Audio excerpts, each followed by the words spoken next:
morning, fellow Americans, and I guess fellow people of the world. Welcome to No Credentials Required. Citizens of the world. Fellow citizens of the world, where you don't need to press. Welcome to No Credentials Required, where you don't need to press pass to talk sports. We are proudly presented by Belly Up Sports. My name is Ryan McCarthy. I'm one of the hosts. To my right is a man who knows he needs no introduction. I couldn't come up with anything. I couldn't. You know what? He's a man who will give his right leg for Lindsey Vonn. Dustin Henry. Dustin, how are we doing today? She doesn't want the right one because that's the weaker of my two legs, and it is also shorter than the left one. So, but I don't know if I want to give up my left leg. I'd be in trouble. I'm doing all right. Fine, I volunteer my right leg as tribute then. Oh, there you go. Well, you also never skip leg day, so it's good for yours would be the more powerful of the two legs. No, you got a leg up on me on that one. All right. Good morning, everybody. And I don't fault you for not having an intro, Ryan. We've done how many shows together now? It's gotta be in the hundreds. At least 200 shows. Yeah. So hey, 201, not too bad. Yeah. So, but I'm doing well this morning. I went to a concert last night at Empire Underground. Nice. It was cool, man. Small club, but the production value was there. It was an experience, man. There were balloons, there were dancers, there were Are you songs. sure you didn't go to a rave? No. Were there glow sticks? Was there X being handed out? Yellow Pikachus and Batmans? None of that. There wasn't even a Lego Batman there. But but my favorite Batman. But I am doing very, very well. I'm excited to talk hockey with you this morning. How are you, sir? I want this snow to go away. That's why Me too. That's why I want. And we're supposed to get more snow, but I guess down in New York City, Boston, New Jersey area, they're gonna get a blizzard this weekend. Nor'easter's coming up the coast, and it's gonna be bad. It's gonna be bad for them. But hey, keep it down there. Well, we have enough here. Yeah, I'll have to tell Dan to keep it down in Long Island there. That's right. Keep it on Long Island, Dan. But anyway, we're gonna get to everything in just a moment. But before we do that, we just want you to take a moment after the show, during the show, or after the show to follow us. Follow us on Facebook, Twitter, Instagram, Twitch, YouTube. Just search No Credentials Required or at No Creds REQ. You can also find our other podcasts and written articles at bellyupsports.com. On the podcast side, subscribe to the podcast wherever you listen to podcasts, including Apple Podcasts, Spotify, Spreaker, Amazon Music, iHeart, TuneIn, Pandora, and our host, which is Podbean, Freshly Brewed Podcasts. And hit that notification bell on Twitter and on YouTube so you know when shows go live, when clips of the show go up, when we have express episodes of No Credentials Required. We're going to be introducing that into the format for our podcast this year, our show this year. We did one this past Wednesday with the quarterfinal in men's hockey, which was arguably the greatest day in hockey, probably in Olympic history. I'm sure our guests would agree. We'll get to him in just a second. Rate, review, comment, 5-star rating would be helpful. Review the podcast on Podbean, Apple Podcasts, Podchaser, Good Pods. Comment in Spotify. This show will be broadcast later on the Belly Up Sports YouTube channel. Right now, we're live today on the Belly Up Sports Twitter. We're also live on Facebook, and we're live on YouTube right now because we have a guest. Again, we have a great guest who's waiting for us. So engage with us during the show. After the show, engage with us. Leave their comments in the comments section. And Dustin, I know a little nerve-wracking couple days, but this tune always seems to calm you down. Oh, man. We're here to cover Olympic goals and hockey. It's chime time. Yes, it is. This should be the horn for everyone.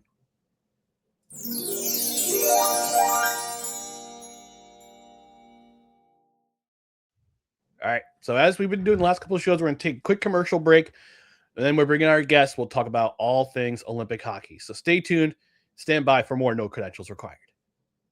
This episode of No Credentials Required is brought to you by Invader Coffee. For the coffee lover who wants good, quality coffee with no bullshit and no filler, Invader Coffee is an ultra-premium, veteran-owned coffee company proudly delivering only the best coffee your hard-earned money can buy. They aim to only serve the highest quality, organic, air-roasted coffee beans sourced from free trade farms all over the world.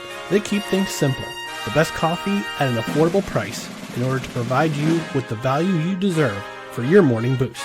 100% fair trade, 100% organic coffee beans, 100% air roasted, 100% money back guarantee.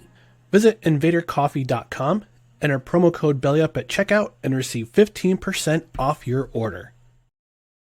That's right, folks. Invader Coffee, one of our longest running affiliate sponsors at No Credentials Required. Use our affiliate link, which will be in the description on Facebook and on YouTube and on the podcast side. Helps us a little bit in the terms of affiliate sales, but also you can use promo code BELLYUP at checkout for 15% off your order. Saves a little bit on shipping, and it'll come to your house in a matter of days, not in a matter of weeks, and everything is fresh roasted, air roasted, delightful coffee. You won't want another cup of coffee in your cup ever again after having some Invader Coffee, because you trust us on our word, because Invader Coffee gets the No Credentials Required seal of approval, because Puppers loves himself some coffee, but but sometimes it gets a little messy. Sometimes it gets a little messy when he has some coffee. All right, let's dive into our Olympic hockey coverage. But first, we want to bring in our guest before I play the bumper. He is the host of the 1420 Sports Bar podcast, also on Belly Up Sports.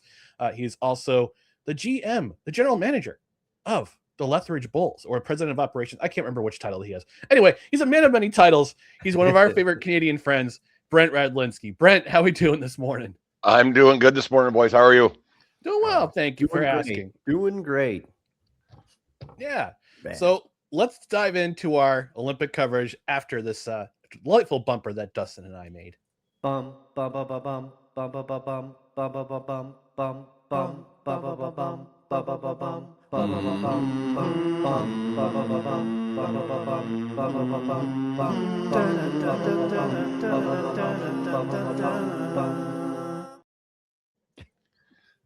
I remember playing that game as a kid, and it was the greatest thing that was ever invented, wasn't it? It was it was unbelievable compared to what Pong was or whatever. That was that brings back some memories. That does. Holy cow.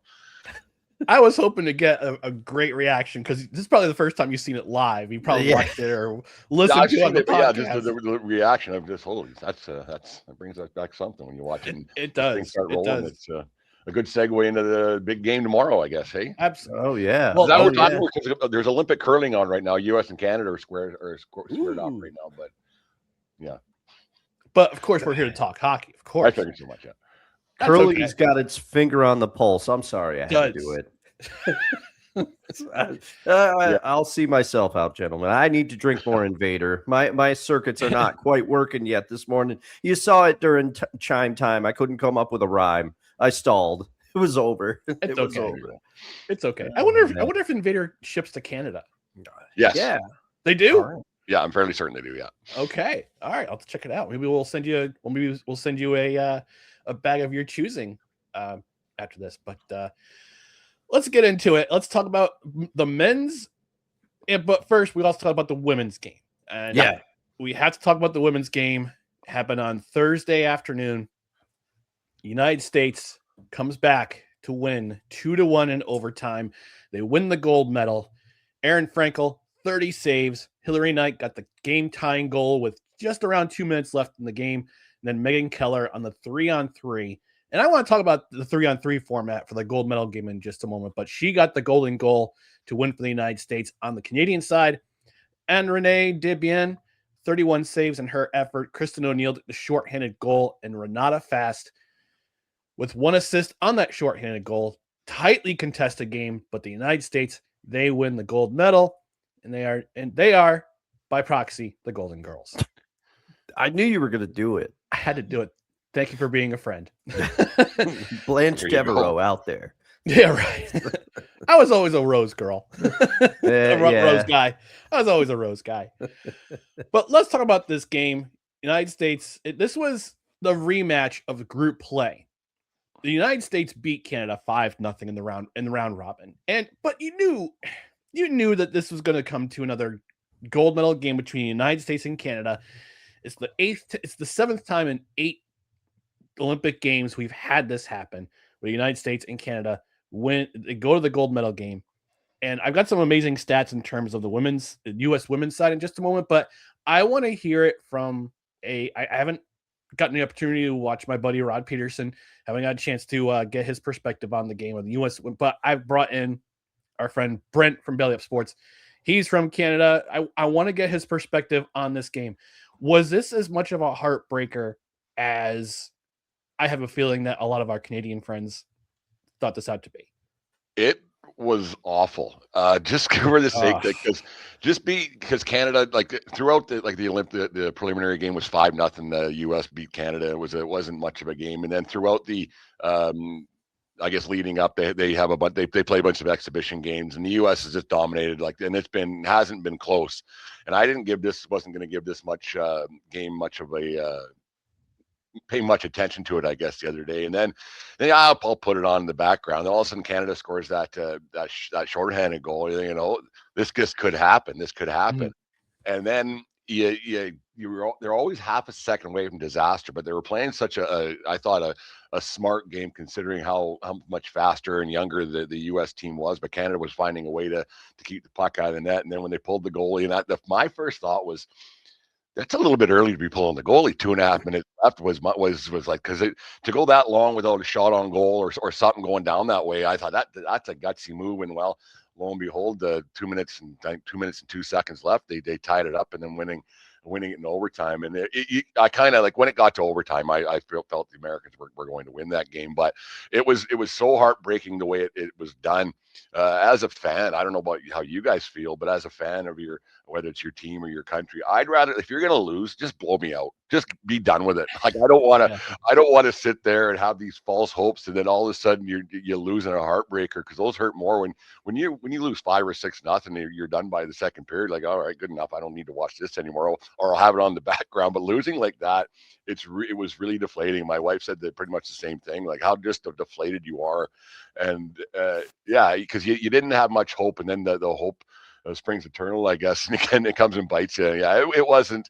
And like if you like on the other side, when you guys come back and win like that, that's got to be a more jubilant feeling too. Like winning a close one is great. Losing a close one, it's almost the worst thing going. Yeah, it was tough to watch. But it was a great game. It was entertaining for everybody for sure, and it showed. I mean, everybody knew it was going to be a Canada-U.S. Final. I mean, it's basically you're playing for gold and silver when you roll into that tournament still, because there's still a gap with women's hockey around the world. But for sure, it was fun to watch, even though the opposite side won that one. It was a lot of fun to watch. Yeah, I mean, Dustin and I talked about this last couple episodes about the talent disparity, which with men's and women's hockey right now. Yeah. Women are getting more opportunities, which is great. The PWHL is certainly a thing. They're expanding year to year, which is also really awesome. And I think it provides. I mean, with a lot of these kids. I say kids because I'm 48, but I'm 51, so yeah, they're kids, Ryan. Gen X for life, baby. Let's go. But you hear about a lot of these women from other countries like Switzerland and Sweden. Switzerland got the bronze medal in overtime as well. They have a lot of women who are joining up with American hockey programs, a lot of women's hockey programs in the United States, and same with Sweden. I'm sure we're going to get a lot more opportunities, hopefully in the future for a lot of these countries who are either host countries or they're just starting their women's hockey programs. But could we? It's going to, for myself, I think it's going to take a while for the rest of the world. Again, it's going to be a while for the rest of the world to catch up. Yeah. I think it was 94 was the first year that they had women's Olympic hockey or world championships. I can't remember which one it was when Canada had the pink jersey. It was Canada-U.S. final back then. So that's been a lot of years that it hasn't progressed. It's getting better. I mean, Finland snuck into a gold medal final that one year, but there's disparity, and like for a lot of Canadian girls end up going down to the States to play in NCAA hockey too. So there's only X amount of opportunities to play. Yes. And there's only X amount of spots. And because the population it's growing so fast in the United States, there's only X amount of spots available for all these other people to go and play in, right? So it's what it is, but it doesn't take away from the athletes that these girls are right now. Like it is pretty remarkable. Is there a way a long ways to go to get it to the next level? Yeah, but it is better than it was 30 years ago. So yeah, there it is. But you know what's going to help, and we talked about this a few months ago when Gavin McKenna was given all that money by Penn State, by the Pagulas to come to Penn State from the WHL.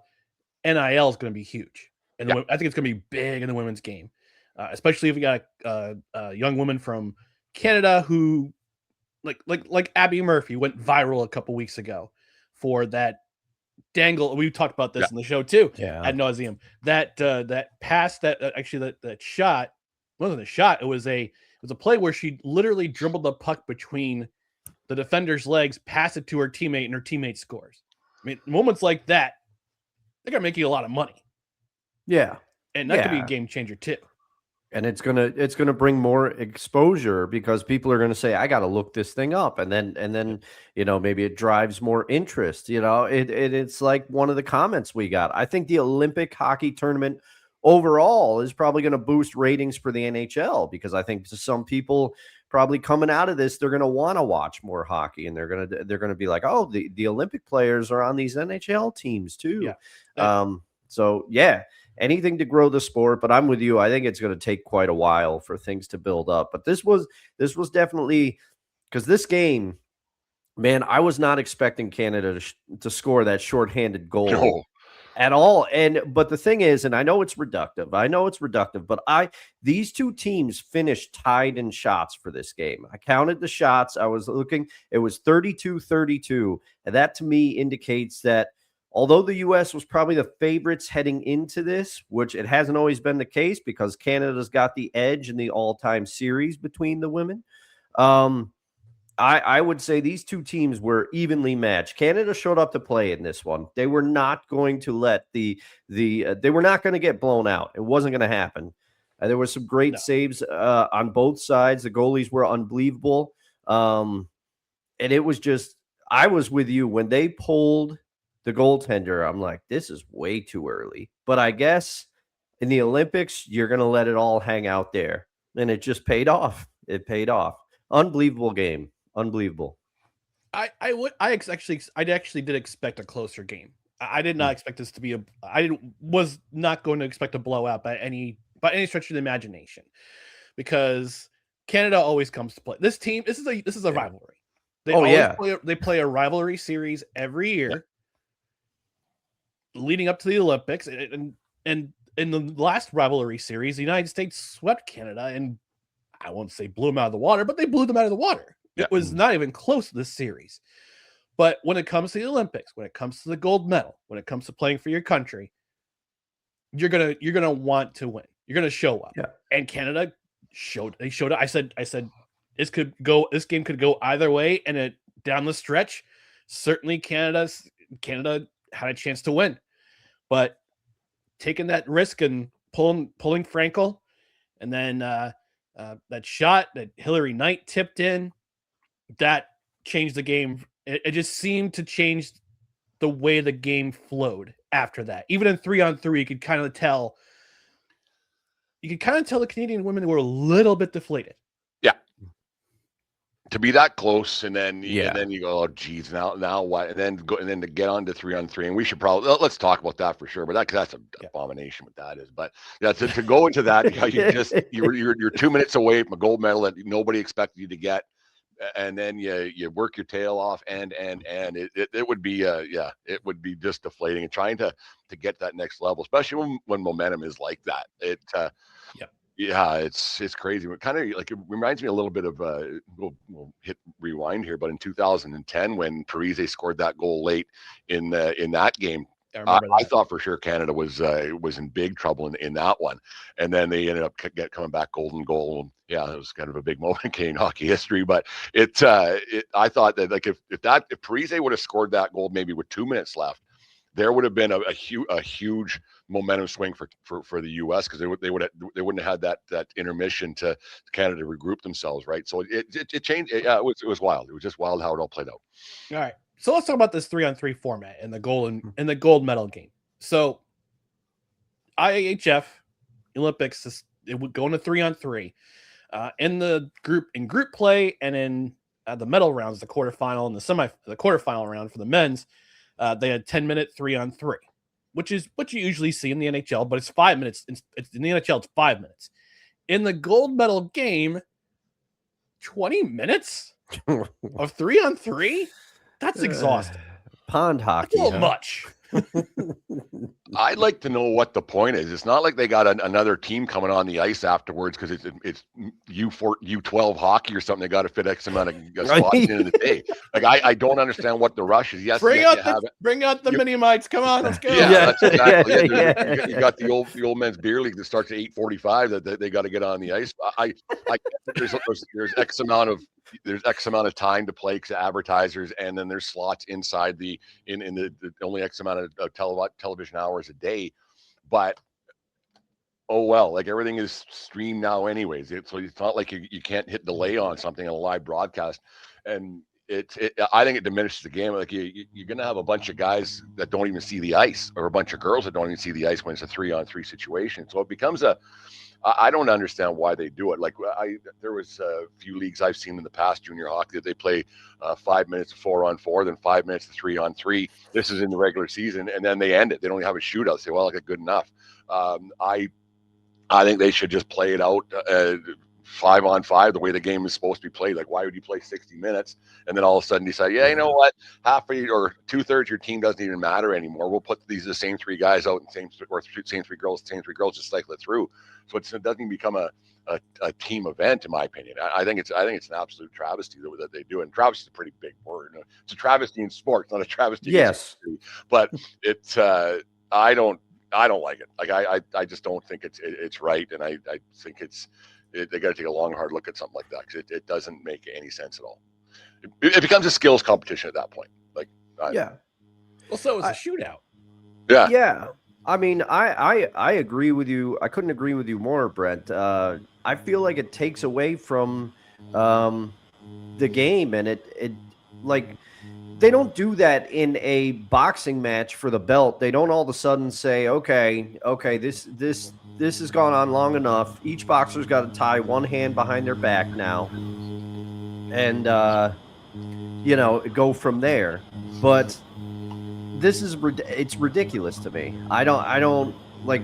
Don't change it. This is for the gold medal. It's one of the biggest events in the Olympic tournament. Just play it out. Yeah, I remember 2014 when Dan Bilesma he sent who's his face TJ Oshie out for all those shootout goals, and in a way, yeah, it can be a little bit repetitive with this having the same people on the ice for an extended period of time. I don't mind a 3-on-3 format. What I did mind was the intermission before the 3-on-3, and the fact that it's good. They set the clock to 20 minutes. I wasn't a fan of that. I like the only thing that's comparable in any sport that this 3-on-3, how it changed the game. I guess you could say baseball when they have the ghost runner at second base, where they alter the game a little bit. Like that's completely in the regular season when they do it, and that one is for time constraints and everything else. Right. So that's the only comparable. But to decide a gold medal, some of these people have been working, might only get their one chance to get it, and to say, well, you're not even going to play because you're on the bottom third of your roster. It doesn't make any sense. I can't think of one person who's ever thought, you know what, this is a really good idea. Here's what we should do. These two teams battle it out for 60, and then let's just change the way the game's played completely. It doesn't make it's exciting. Like, don't get me wrong, like it's free flowing, lots of action, but it doesn't. I just don't like it personally. Well, there's one person that thinks it's a good idea, and I know you saw this tweet, Ryan, because I think you sent it to me or put it in the Discord. Skip Bayless was like, "Are you listening, NHL?" Oh, it made me. I'm like, "Come on, you can't even be serious." Tell at this me you point. don't watch NHL when by telling me you don't watch the NHL. Skip. How does that guy have a job for this long? I don't. It's amazing. It's absolutely. We got guys like you guys need busting our tails to try to get noticed, and this guy just comes out with bad take after bad take. Like if you don't know, just don't say anything about it. Like I don't know anything about the NBA, so I don't have it when I do my show. Like I just don't. Like and to have a take like that, and then to not even have a redaction or anything, it's just like, what are we doing here? He has not taken down the tweet, and he got community noted, which is the best part. Oh man! I'm gonna try to read it in his voice. All right. Oh no! Oh boy! I'm not ready for this. We win in overtime. United States beats Sweden in Olympic hockey. 3-on-3 is much more fun to watch. Much more open ice. More one-on-one shots on goal, less lucky bounce, high traffic goals in front of the net. Listening NHL. Yeah. Blown away by that. That's something. I love his profile. Maybe not what you want to hear, but need to hear.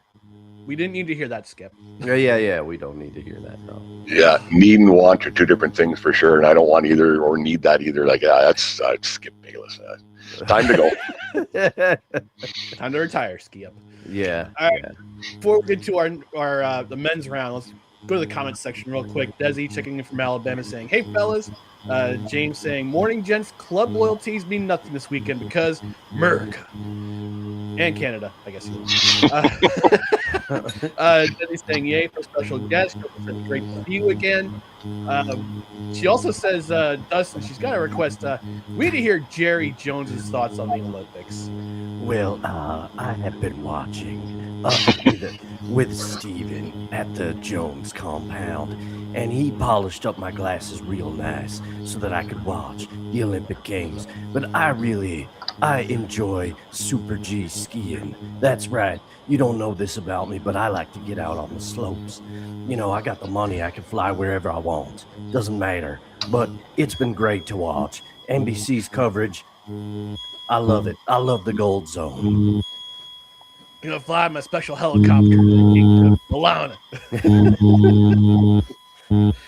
Oh, and James has one more comment, and he agrees with us. He says, elimination games should be 5-on-5 in overtime, 4-on-4 at a stretch.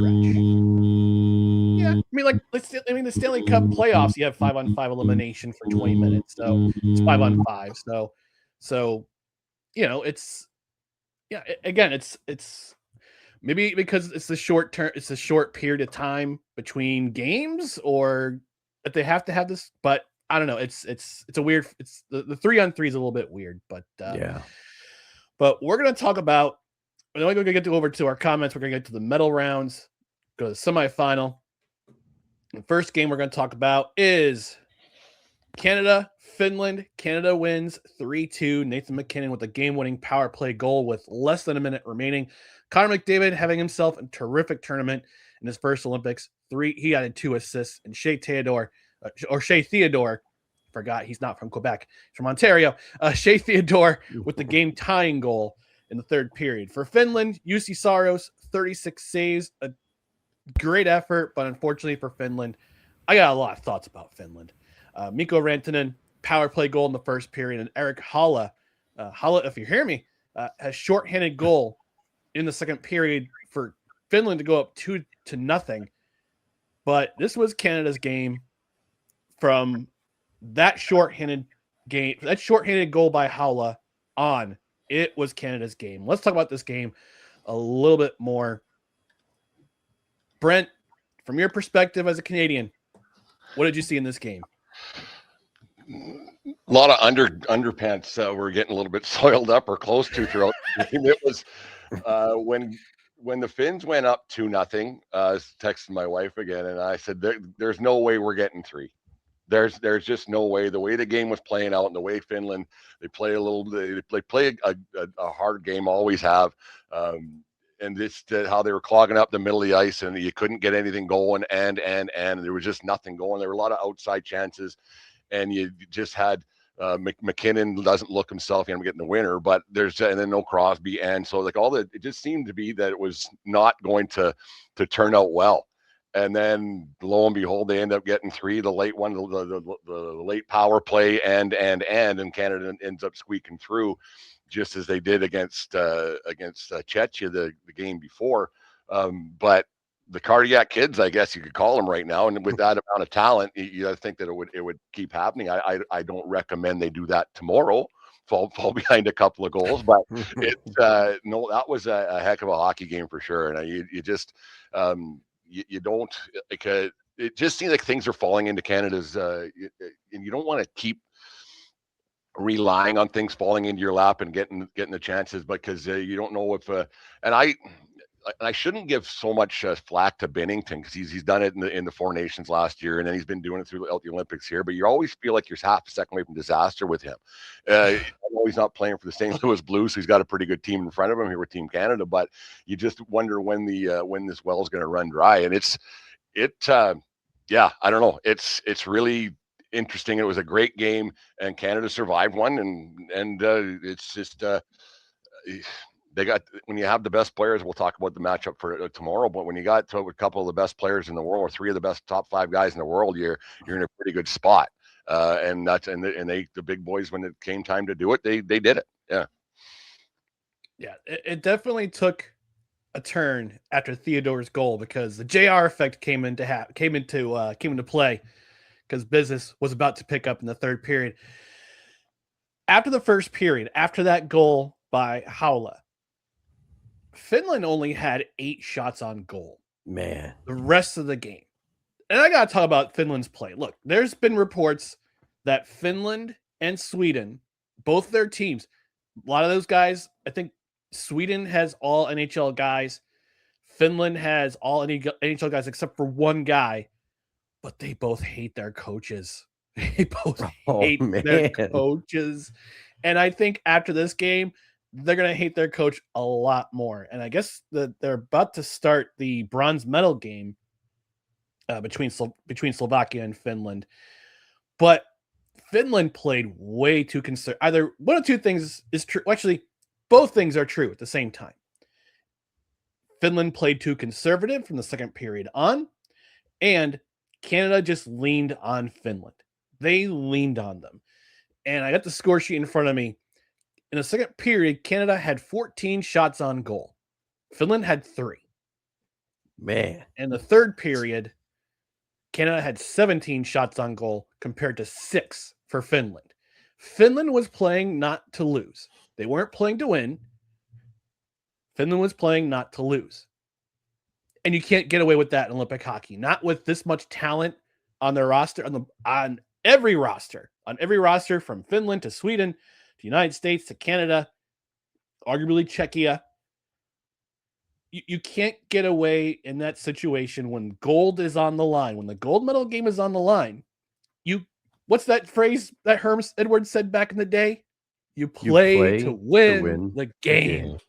And Finland did not do that, and now they're playing for bronze. And I'm pretty sure if there was actually rumors, I think I might have heard it on the RP show, that Finland wanted to bring in Paul Maurice to coach their team. Yeah, that's the story. Wow. Yeah.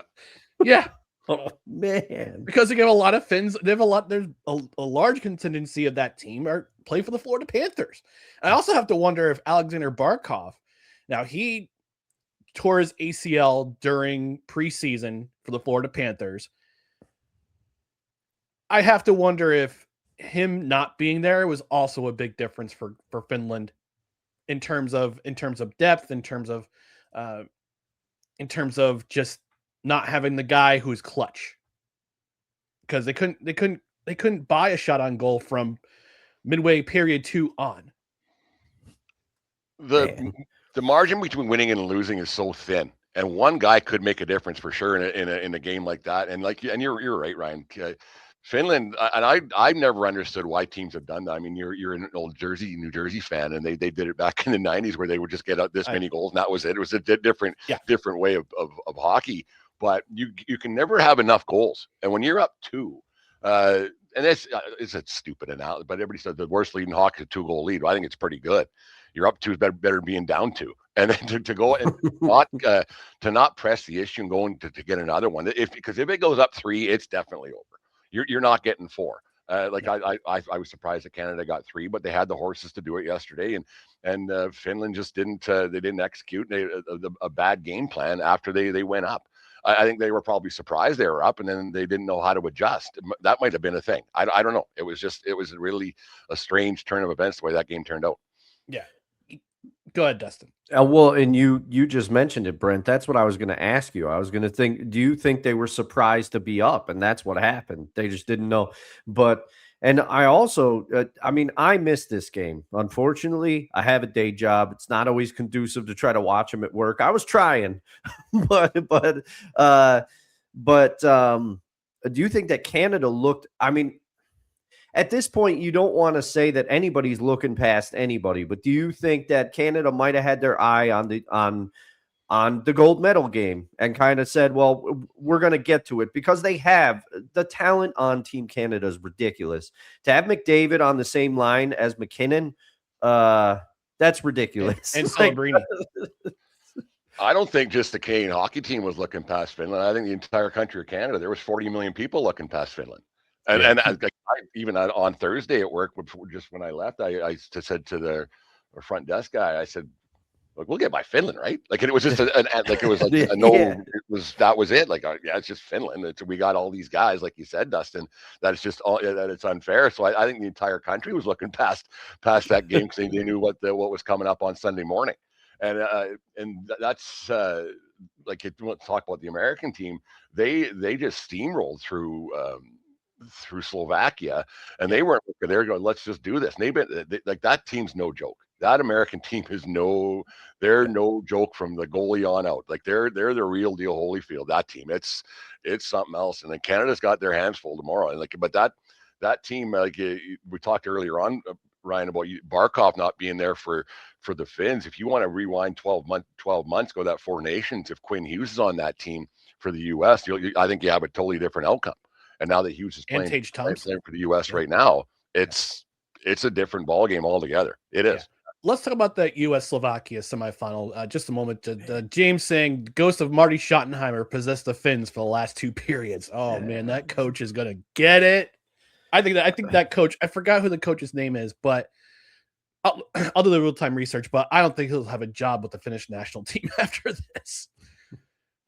Well, it sounds like it's mutiny on the bounty for that coach. The players don't want to play for him. Brent, you were about to say something. Well, you wonder if he's even on the bench today. I don't have the game on right now. You wonder if he's even coaching today. They say, yeah, you might as well go back to Finland already. Yeah. Well, I'll find out. But let's talk about the United States Slovakia semifinal match. United States 6-2, very, very convincing victory over the Slovakian team. Jack Hughes, my boy, Jack Hughes, 2 goals in this game in the second period. Zach Werenski, 3 assists. Tage Thompson, a power play goal. Samuel Halavai is probably still looking to see where that puck went in the top of the net. But power play goal in the second period, the end of the first period. He also added an assist. Slovakia, 2 goals. Jared Slavkovsky from the Montreal Canadiens, he scored a goal. Pavel Regenda, he scored a goal, and Martin Feravari of the Washington Capitals added 2 assists. This game was 5-0 at the end of the second period. Yeah. It was 2-0 at the end of the first, 3-0 at the end of the second. And you have to wonder if the coach of the med team, Mike Johnson, was just like, you know what? Just play your game. We don't need to put any more goals in the net, but let's just see what we got for Canada. But they turned it on for the first 2 periods, and I think they needed a win like this. Yeah. Considering that Slovakia only has 7 active NHL roster players. Again, we talked about the talent disparity. Slovakia played very, very well, considering not necessarily the lack of talent in their team. They've got a very talented team. They won bronze in Beijing in 2022. A lot of these guys were on that team, including Slavkovsky. I think the future is bright for Slovakia in terms of Europe being a European power. But man, this United States team, I hate to toot our own horn, but they just looked This was just an out. The Slovakians just looked overmatched from pillar to post in this game. You could tell from the onset that the Americans were just going to, I guess you could say, steamroll them. I don't count anybody out. It's the Olympics. Anything could happen. It's just like the NHL playoffs where anything can happen. Any team can beat any other team in the Stanley Cup playoffs. But this was just like a very convincing victory by the United States to advance to the gold medal game on Sunday. Yeah, I like the don't overthink it when you got that much talent. And I think that's what happens. Like sometimes you get too much, you get overcoached. Where they said, just go. You got a bunch of studs. We're better than them. They have 7 NHL guys. We got future Hall of Famers, right? and let it go. Unless, like you were saying, unless you get goalie, but Dominic Hasek wasn't rolling through the gates there to stop the Americans yesterday. No. It just wasn't going to happen. And I like the way that the Americans just put the pedal down and said, let's do this. Let's win. Let's win convincingly and not overthink this. Canada had a lot rougher game. I think it's going to be a factor tomorrow, but I think that the way the U.S. were just dominant yesterday, just to show, and I think it was a little bit of an exclamation point. Dustin, you probably comment on this, but it's an exclamation point that, okay, here we are, Canada. We saw what you got, and now we're going to show you what we got. And they showed up yesterday against one of the best teams in the world, and it was a manhandling. And it could have been a lot worse. Like that score could have been 8-9-0 after 2. Yeah. Really. And that American team's no joke. And I think I can speak for 40 million Canadians right now that there's a bit of nerves going on for tomorrow after watching that game yesterday. Yeah, Dustin. I mean, I did not expect, especially after the way, and I would argue Slovakia has played very well, but the way the U.S. hung on against the Swedes, I was like, yeah, maybe they're not, maybe we don't have it like that. But man, Dylan Larkin, shout out to Dylan Larkin. I think he's had a good tournament as well. You mentioned it, right? Dylan Larkin got the scoring going minutes into the game. Yes. Minutes. And I think that just put Slovakia on their heels from the beginning. And then later in the game, there was 2 goals within 19 seconds. What are you supposed to do, with that kind of thing? So the U.S. came out. They were ready to play. They were ready to go. They led in shots comfortably. Again, it's reductive, but I always like to see what the shot totals are because to me, it tells a little bit of the story of the game. How bad's your defense? If the other team's getting a lot of shots, probably pretty bad, And I do not have the hockey knowledge of you two gentlemen, but I still like to watch. You can still learn. You can learn. Yes, I can learn. Yes, I can learn. But man, I was surprised because I feel like, yes, the talent disparity is there. We've talked about it, and we've talked about that the teams that had the most NHL guys were going to start rising, above some of the others here. And I think like we talked about on the women's side, on the men's side, world hockey's on a pretty good level. And some of the teams we talked about, could Italy build off of their somewhat surprising showing as the host nation in this tournament? And you feel like some teams are going to get, some countries are going to get their programs going, but it is the U.S. is. I was shocked the way they came out. I thought that they would win, but like you said, Ryan, it's the Olympics. Anything could happen. I didn't think they'd win like this. This had the feel of that. Of course, I'm going to reference it. The Denver Seattle Super Bowl from years ago. Denver was out of that game from the jump. It was over. And this had the same feel to me. Yeah, it was unbelievable. You mentioned it. Werenski's had a very good tournament. Yep. The U.S. clicking on all cylinders right now. Yeah. Aside from their game at Denmark against Denmark. That was scary.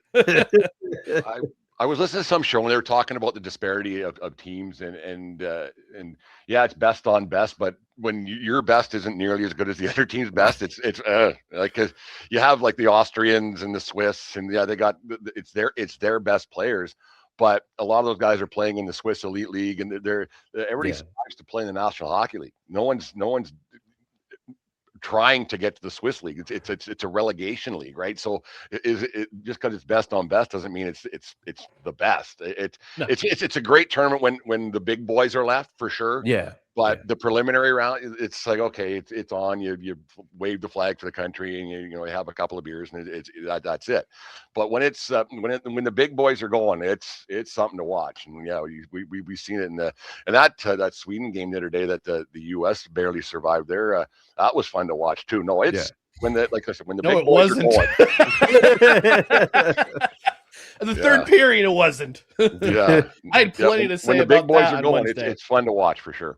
Yeah, I had plenty to say about that on Wednesday. I thought the United States again they played not to lose on Wednesday in the third period. They figured, all right, we get the one goal, but Sweden's always going to show up. Sweden's always going to show up because of the depth of talent they have on both on offense and defense, and at goaltending too. I was a little worried about their goaltending, especially early on. And the fact that they had Jacob Markstrom in net, and I'm like, oh, I've seen this movie before.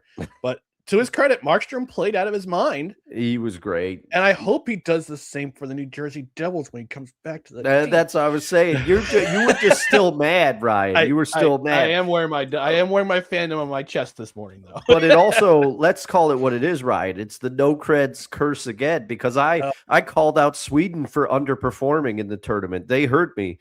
They hurt me. Hear you. Again, be warned for any city or any team that we're predicting to finish well this in Major League Baseball this year. The no credentials required stink will come for you too. Yeah. Apologies to the city of Baltimore. For yes, apologies, the vehement apologies to the city of Baltimore. We're not worthy. Yeah, when you leave it, hockey's such a crazy game, and you could be out shooting a team 40-12. Yeah. But if you're only one shot away from tying it up or going ahead, that's concerning. Because usually when a goalie gets rolling a little bit, that team usually wins. I mean, it was different. Like just the other day with the women's game, it was a one shot game. And if anybody figures that you're blowing something out, you could throw it on net, it goes off someone skating in the net, and then all of a sudden it's tied up. It's not like you have to put a big rally together like in baseball if you're down a bunch and everything else. Well, you can be one swing away with a home run, but hockey it's a different beast when it comes to a 1-goal game, because a one shot on net, goalie could sneeze and miss it. It could be a bad goal, and it happens a lot more than people think. Bad goals go in all the time. You don't leave it up to the other guy. You got to do it yourself, because the other team isn't going to do you any favors. I forgot to mention this in the first segment when we talked about the women's team. You want to hear some crazy stats. So the United States women's team, they're goaltenders. They're 3 goaltenders. Erin Frankel, Ava McLaughlin, and Phillips. I can't remember her first name. Collectively as a unit, they faced 126 shots. They stopped 124. And they also had over 350 minutes of shutout time in this tournament. From the first game to the gold medal game in 7 games, they had over 351 minutes of shutout time. It was incredible. It was incredible stats, and got to tip your hat to the team. Julie in the comment section, Julie from Michigan, saying hello, gentlemen. Hello to you, Julie. You're just in time for the main event. We're going to preview the gold medal game. That's right, folks. The gold medal game tomorrow at 8:10 a.m. And I have to correct myself here. The bronze medal match is at 2:40 p.m. today, not 10:40. I thought it was at 2. That was at 10:40, but it's later this afternoon, and we'll get to see if Finland's coach is still behind the bench. But the Olympic gold medal match, it's the match we've all wanted to see ever since the NHL said, you know what, we're going to come back to the Olympics. And I'm pretty sure everyone's looking forward to this matchup since last January when the 4 Nations final happened. And Canada won 3-2 in overtime. Canada versus the United States, 8:10 a.m. Eastern on Sunday. Brent, it's going to be like 6 o'clock in the morning where you are when this game starts. I feel for the West Coasters who are at about 5:10 a.m. Eastern to watch this match, but they're going to watch regardless. We're going to watch regardless. And I got to give a shout out to Annie O'Donnell who's a hockey content creator out in California. She covers the Kings. She covers the Ducks. She's like, yeah, what are you doing at 5 a.m. tomorrow? I'm going to be rolling out of bed, getting the coffee, and watching some hockey. I'm like, good for you, Annie. Good Get for you. this, guys. Like my brother and sister out on Vancouver Island, British Columbia. So it is 5:10 Pacific time when the game's on. But I think just about every province in the country they got a waiver that bars and restaurants can open up at whatever time to watch the game. So we actually made our reservations over at a local establishment just about 2 minutes away from here to go watch the game with a bunch of people at 6 in the morning tomorrow. So it should be a lot of fun. There's going to be a lot of people watching it, and it's going to be a definite celebration. How it turns out is who knows, but it's everybody's ready to go. It's a little nerve wracking, and the word on the street yesterday was not really sure if Canada was going to pull this thing off, and everybody has the Americans as favorites tomorrow, and I think rightfully so. But you can have a nap afterwards. You can go back to sleep after the game's over, and just get up and watch it, and then have a nap and wake up a few hours later, and then go do your Sunday stuff. But it should be a doozy. There's no getting around that. Julie's asking, will there be another brawl? No, because Julie, in the Olympics, if you get in a fight, you're tossed. You're done for the game. You're donezo. James says, I feel like the Kachuk brothers are going to ramp up the trolling tomorrow. Yeah, let's talk about this game a little bit. I have some factors in this game, but that I want to talk about. But I'm going to start with our esteemed guest Brent here. From a Canadian's perspective, what does Canada have to do to win this game? Score early. Don't fall behind, because they've been playing, like I said earlier, the cardiac kid role. Score early and often, and don't succumb to the and I like the Kachuk brothers. Don't give them a reason to chirp. I don't know why Brady thinks he has a right to say anything. He hasn't done anything in his career, but whatever. That's for another day. He also plays in Ottawa. yeah, exactly. And then your biggest claim to fame is going to watch your brother play in the Stanley Cup Finals. Way to go! Anybody can do that. But I think that the Kachuk guys, don't let them get under your skin. Having Tom Wilson there, I think, is one of those a little bit of an X factor. McDavid's got to have the game of his life. I think that's Cale Makar's got to be really, really great. He'll play upwards of 25 minutes. But I think it's going to come down to goaltending. And I think your guy is better. He hasn't proven it in the big games, and with Winnipeg, how Winnipeg is always supposed to be great, and then they're just not. And so maybe that just shows what he is.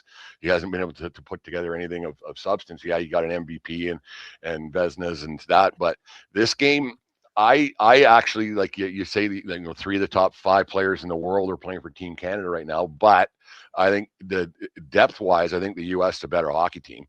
I think they got guys up and down the lineup that are better. And Quinn Hughes, like we said earlier, he's as good as they come. If the U.S. gets rolling a little bit, they got some swagger right now. They play with a little bit of more of a chip on their shoulder. They have some, I don't want to go as far as saying arrogance, but they have that extreme cockiness, I guess is a better way of putting it. But I think that this is if Canada falls behind early, turn out the lights, go back to bed, because I don't think they'll come back. Dustin, let's get your thoughts on this game before I give my final thoughts. Well, I feel similarly to you. You know, you could say that the U.S. is the favorites all that you want to, but I know this is going to be like the women's game. You know, Connor McDavid, he was loosely quoted as, I can't remember the exact quote, but he said something like, if you can't get up for these games, you may as well not even be playing hockey. So you know that they're going to be ready, you know, and like I said, that one line is ridiculous. I think the announcers in the U.S. Olympic coverage, they were calling it the nuke line. I don't know who came up with that. I don't know if it was them. I don't know if it was somebody else, but that's what that line is. But I think I agree with you, Brent. I think you look at the U.S.'s roster, we might have a little bit more depth. But it's not going to me, I just have a feel it's not going to matter. This game is going to be close. And I think that the U.S. has to come out and get out to a fast start, because I feel like Canada playing the cardiac kids role, as you said, they're battle tested. They've proven they can come back. The U.S., when they got down against Sweden, I thought they were losing that game. I just had a feeling, because Markstrom was out of his mind. And I just said to myself, they overlook them. They overlook them, and they're getting outplayed right now. But maybe it's my inner pessimist sports fan. But I think this is going to be a great game. But I don't think Jack Hughes, what do you have? 3 goals yesterday's game? He scored twice in yesterday. He scored 2 twice. goals He was looking yesterday's for his game. third. Yeah. He could have gotten a hat trick if they, I wouldn't say if they let him, but he would have gotten a hat trick for sure. He was going for the hat trick. He was looking for his third, but I don't think he's going to replicate that performance necessarily. But I think the addition of Quinn Hughes, the impact that Quinn Hughes has had on this team, and candidly, I haven't seen Quinn Hughes play much outside of this tournament. He's very, very good. So that is a little bit of a change, but goaltending, yeah, I guess we have the edge, but because there's been a lot of talk about Binnington, but he's played better in the Olympics than I think maybe a lot of people thought. I don't know, but I think it's just going to be close. I have a feeling it's going to be a close game. You can't ever count the Canadian team out, not when they have the talent that they have on their top lines. How much of a factor do you like? I want to get you like an American's point of view on this, because goes through between my ears. But what do you like? There's so much pressure for Canada to win, so much. Everybody thinks it's gold or nothing. I know everybody says that no matter what country you're from, but that's a realistic thing for Canadian hockey. Whereas if the U.S. won't say you guys because you aren't playing, but if you guys were to win, it's just amplified that much because you're not supposed to. And like Ryan, you commented that when one of my tweets a few weeks ago that the U.S. never wins. Or is on the YouTube account that the U.S. never does anything, and it's because since the 96, I think what the World Cup was, and in 1980. But in general, like it's when the U.S. and Canada match up, Canada wins, and eventually that eventually like even the Cubs rolled into a World Series. So eventually it kind of has to maybe fall the other way, and I think that if not now, then when? And there's so much pressure on Canada to win, and the U.S. is playing with house money pretty much because everybody kind of expects Canada to just be there. But like, what's your thoughts on that, Ryan? Like, is eventually it just kind of the bubble has to burst and the U.S. has to get this done? I think there's a lot that goes into this game. This is if you could say the stars are aligning for this game, because the last time the United States beat Sweden prior to Wednesday in an Olympic hockey tournament was 1960. What happened in 1960? They won the gold medal. This game is being played on February 22nd. What happened on February 22nd, 1980? The Miracle on Ice game. The stars are lining up. You have to win this game. You have to win this game. The stars are lining up in the right places. And yes, so I'll give my factors of this game. Is this a must win? Yes, absolutely. It's a must win. It's a must win for the United States. I said in our hockey preview back in October, I said if the United States wins this, if the United States wins the gold medal. So the women's team, they did their job. They won the gold medal.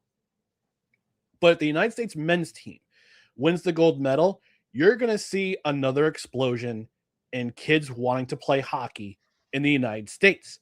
Happened in 1980 for the Miracle on Ice. Happened in 1996 for the World Cup of Hockey when they beat Canada in the best of 3. This, I think that they have to win this game. It's a must win. For the first time, I can't tell you how. I don't think we've ever faced a must win in USA Hockey ever. But I think these guys have set their sights on Olympic gold since the 4 Nations. And I had some criticism about Bill Guerin, the general manager for the United States team, and Tom Fitzgerald, the assistant GM. I had some criticism about them running it back with a large majority of the roster from the 4 Nations. I said, okay, where's your depth scoring? Where's your center? Where's your best center? Who's going to be your best center on the team? Who's going to be taking the crucial face-off because Canada is so deep down the middle? Who's going to be taking that crucial face-off of the offensive zone with 4 minutes left if there's a tie game, if there's a 1-1 game? But they've exceeded my expectations. I think they've exceeded their own expectations too, which Yeah, I believe this is a must win, especially because look, the Olympics have had professionals since what, 1992, 1988, when they've allowed professionals to play in the Olympics. 98 was the first one, yeah. 98. Well, that was for the NHL, but I mean just overall. Yeah, I think the dream team was at the first was 92, right? 92 right. For but I was thinking about not, but that was Albertville. I'm trying to remember. Albertville or Lillehammer. Yeah. Because I know Lindros was on the 94 team. He was a 92 team, excuse me, because he was still in contract dispute with the Nordiques from way back in the day. That's another video I gotta make. That's a long time ago, yeah. It's a long time ago. In 94, they had Paul Correa. Yeah. Before he joined the Ducks. And they lost in the shootout to Sweden. So, but yes, these men are professional hockey players. A lot of them may not ever face a Game 7 situation in their careers. So Matthew Tkachuk has, Connor Hellebuck has. He faced it last year against St. Louis in the first round of the playoffs. But in terms of a championship game, a lot of these guys may never see a Game 7 situation, and this is a Game 7 situation. And I think this is definitely a must. It's more of a must win for the United States. I'll say this is a little controversial. This is more of a must win situation for the United States than it is for Canada. I agree. Like the only thing, like I agree with everything right to that point, Ryan. But it like when they got through the preliminary rounds, and I got to thinking about Connor McDavid, who's been to 2 straight Cup finals and can't come up with nothing, right? And it very likely could be the Oilers could end up with nothing. Connor McDavid at that point was 3 games away from maybe his only championship, right? And maybe his only chance of putting something on his Hall of Fame plaque that's not individual. And like the pressure that man has that he's got to, and hopefully not succumb to, like it's a lot. And both these guys, like, and I agree with completely what you said, Ryan.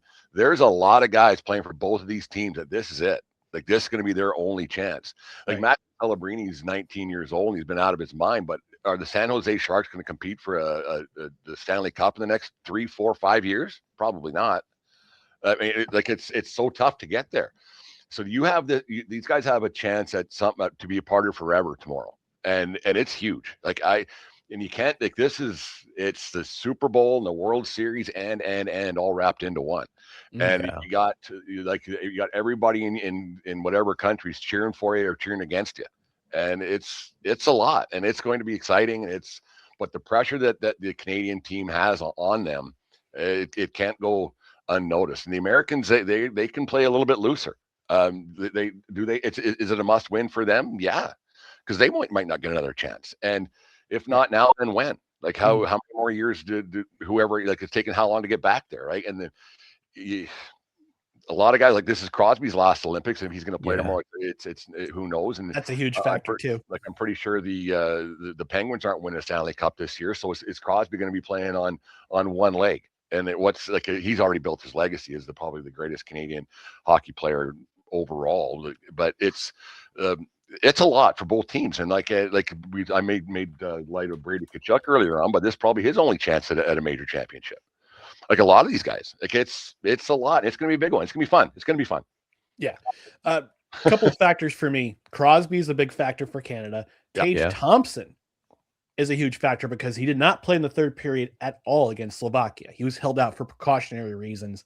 And you can see a little bit of footage of him walking without his skates on in the locker room afterwards. Now, hopefully it's nothing major and he can play, because he's been such a big factor in this Olympics for the United States, is that he's a great right-hand shot on the left-hand side on the power play. We saw that one goal against Slovakia towards the end of the first period yesterday. That basically that ended the game right there. As soon as he scored that power play goal, I said, this game's over. Just score a couple more goals. Just find a way to just kind of just hold the lead, and we'll go to Sunday. I think personally the biggest factor of them all could be how long John Cooper plays that first line again. Macklin, Celebrini, Connor McDavid, Nathan McKinnon, because they've logged this. I looked at the stats. In their last 2 games, all 3 of those guys have logged 20 plus minutes. It's too much. Kel McCarr has logged himself quite a bit of time too, and I have to wonder if Mike Sullivan, not Mike Johnson, Mike Sullivan, Sullivan's going to put up his grind line. He's going to put the Eichel and Kachucks on that first line just to kind of get under their skin, wear them down a little bit, which I'm pretty sure John Cooper will match with Tom Wilson, Sam Bennett, and Brad Marchand to put on the United States best scorers. But I have to wonder if there's going to be a little bit of a psychological battle tomorrow between McDavid and Matthew Tkachuk, especially. And with all the minutes that this particular line has logged, you got to wonder if they're going to get tired. I mean, you get the extra day to rest. That's fine and dandy, but when the puck drops, are we going to see the Tkachuks get under the skin of that particular line? Are we going to see Jack Eichel get in the face of McDavid or McKinnon? And then just let the rest of the depth just kind of do their thing. Jack Hughes had a great game against Slovakia yesterday. He's been picking up his game. Quinn Hughes is a huge factor. Neither Quinn Hughes nor Tage Thompson were on the Four Nations team. And there was a reason why Bill Guerin brought both of those guys in. Quinn Hughes was hurt during the Four Nations, so he couldn't participate. And Tage Thompson was left off the team, but now he's been a big X factor in especially the power play for the United States. And I'm hoping, if he has a foot injury, I'll give him my foot. That's what's gonna come down to. I think it's gonna be a low scoring affair. Personally, I mean, either team could win this game. 2-1, 3-2. I agree. Yeah, it's. I think that one of the fun storylines is going to be to see how the Florida Panther teammates react to Tkachuk. You got Marchand, Bennett, and who's the other one there? Reinhart going against Matthew Tkachuk a little bit. Are they going to put up with his nonsense, or is it going to be quiet, or how's that going to all play out? Because they're teammates most of the year, and that's their job. Yeah. Their actual job is to be teammates and try to win a step. Like the Panthers aren't doing it this year, but when these guys are going at it tomorrow, they're teammates and coworkers, and it's going to be it's going to be something. Yeah, I don't know. Yeah, it's I said to Ryan throughout this tournament, it's been very hard for me to root for a Tkachuk, but I'm doing it. But it's been tough, and I gotta agree with you, Brent. The pressure on McDavid is huge because this could define his legacy. Because I'm an Oiler fan, I've witnessed the early exits for the Oilers, and then to take it to back-to-back Stanley Cup losses, and the way that they went down the first time and came back from, a 3-1 deficit to tie it, to bring it to Game 7, only to lose. I was confident he was going to leave Edmonton. I did not think he would sign the extension, but even then, the extension's only 2 years.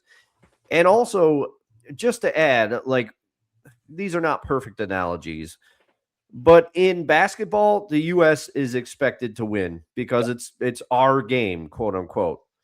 That's the thing. Canada is expected to win because hockey is a Canadian game. They invented it. It's theirs. They're the best at it. So that's just the understanding. There is pressure on the U.S. to win this game. The stakes are high, but I say Canada is expected to be there. The U.S. expected probably to get to where they are, but it's just like in baseball too. The U.S. is expected to contend in the World Baseball Classic because baseball, America's game. But the difference is there, I feel like in baseball, a lot of the rest of the world has caught up, and you have so many players from different countries in Major League Baseball now that the golf, it's not as surprising if the U.S. doesn't win in the World Baseball Classic. But yeah, I give the edge still in pressure to Canada because of tied in with everything regarding the pressure on Connor McDavid alone. So I agree with you there. But it's going to be a fun time tomorrow.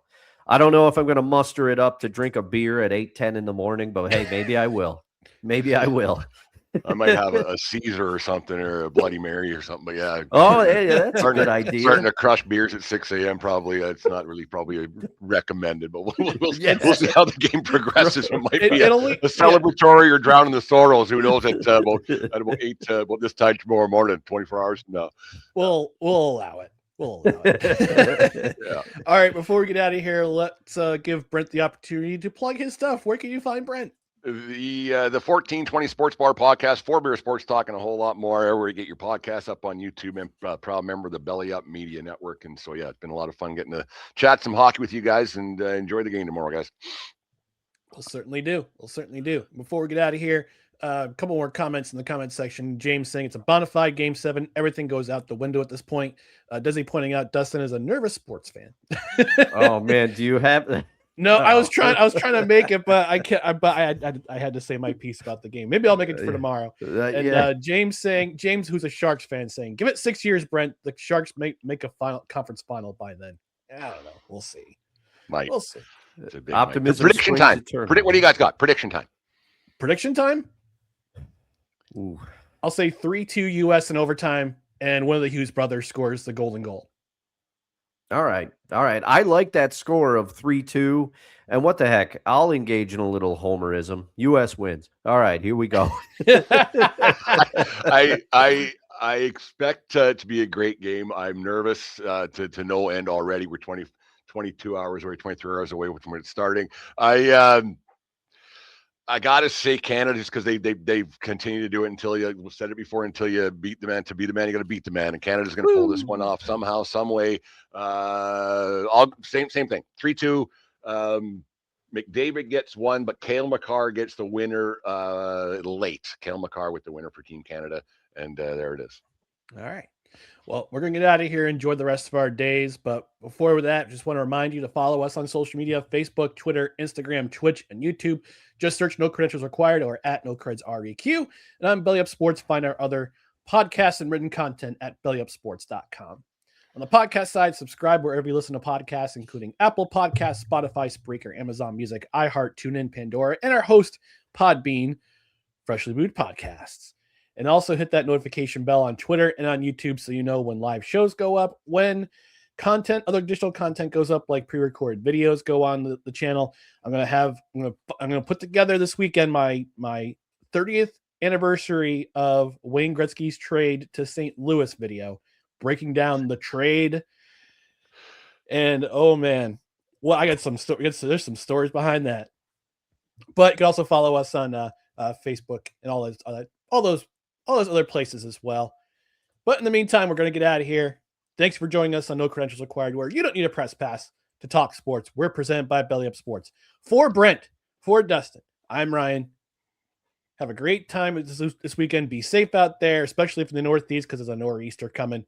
Keep it away from our neighborhood, though. There's a nor'easter coming. But be safe. Enjoy the rest of the Olympics. It's only here till tomorrow. And in the meantime, and also we'll be doing a live reaction show. No Credentials Required. We will do a live reaction to the gold medal game following the medal ceremony. So you won't want to miss it. It'll be on the YouTube side for the Express podcast side. But in the meantime, we're going to get out of here. Enjoy the rest of our Saturdays. And we'll talk to you tomorrow after the game. So have a great weekend, everyone. Good morning, everybody.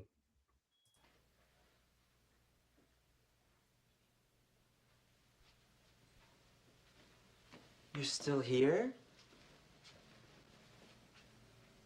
It's over. Go home.